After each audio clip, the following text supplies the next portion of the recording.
Let's talk about something a lot of people are afraid to say out loud. It's not overbearing parents that destroy a marriage. It's weak boundaries. And nobody wants to admit it. This isn't about hating your parents. It's about protecting your partner. There's a huge difference.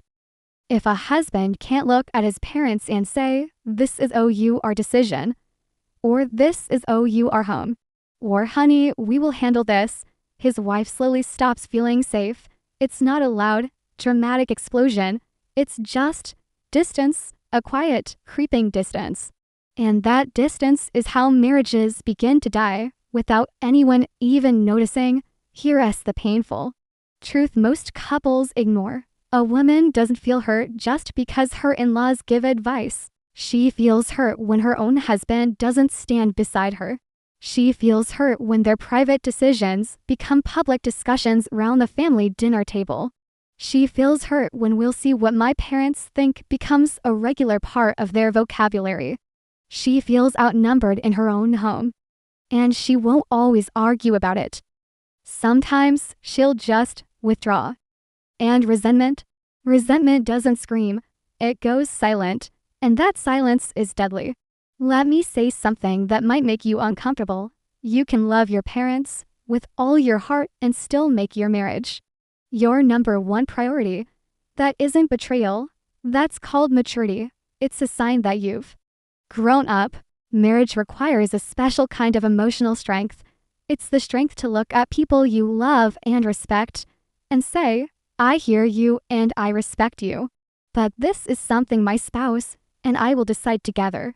Setting boundaries isn't an act of rebellion, it's an act of responsibility.